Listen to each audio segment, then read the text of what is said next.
Okay, my name is Luke Pearson and I'm a community catalyst here at the NCIE. Yeah, was born in Sydney. Mob come from northwest New South Wales, Gamilaroi country. Moved away when I was about 3 down near Wagga Wagga, up to Newcastle for university. 33 years later, full circle back to Sydney where I started. I heard about the Life Team competition and I sort of joined in to help get the word out, and it was actually really good time because I was just starting to try and get a bit more active and a bit fitter in my own life as well.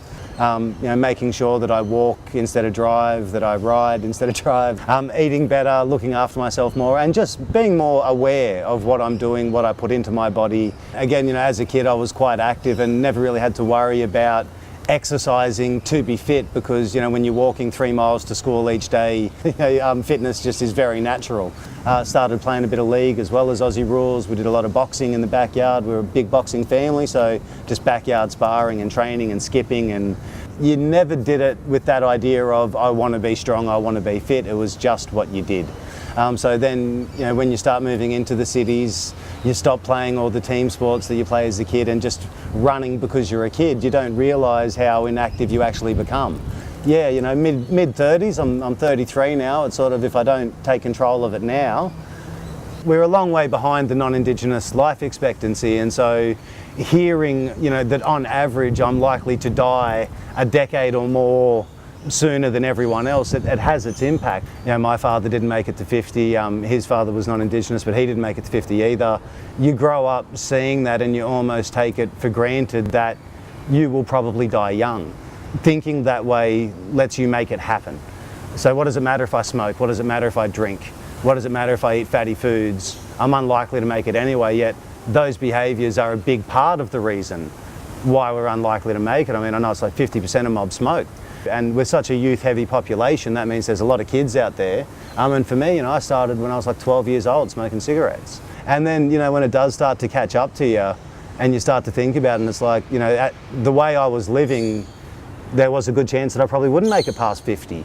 But it's not just because I am Aboriginal. Being Aboriginal does not come with a death sentence.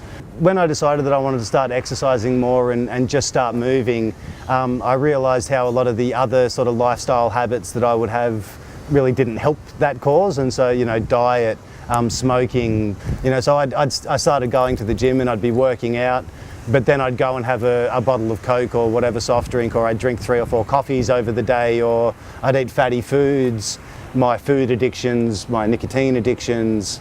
So I don't think it would take long for me to slip back into my old habits, but I don't plan on doing that. So I've got to really keep on top of it and keep thinking and keep reminding myself why I'm doing it, what I'm doing it for, and what I need to do it the right way.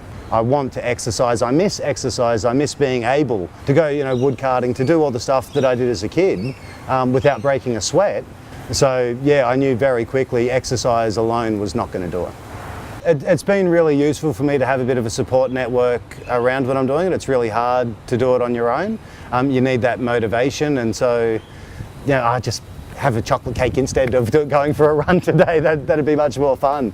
And you've just got to remind yourself that is that sort of the addiction in the moment. That's the weakness trying to come through, and you've got to be strong in yourself and say, I'm going to give it a go. And so even though you might have set yourself a goal of saying I'm going to run for half hour, well, run for 10 minutes, and you'll find after that 10 minutes you'll probably want to finish the half hour. It's taking control and realising that I'm in charge of my life. I'm not going to lose to my addictions. I'm not going to lose to the foolishness that comes with saying give up. You're still going to crave all the negative stuff. You're going to feel tired and sore when you're doing the positive stuff, certainly at first, until all the endorphins kick in and you create a routine around it. But it's just, being okay with yourself. Push yourself to your limit on one day. That's your target. And that is being realistic about yourself. Don't judge yourself by what other people are doing or by what other people tell you should be able to do. And I've heard a lot of that.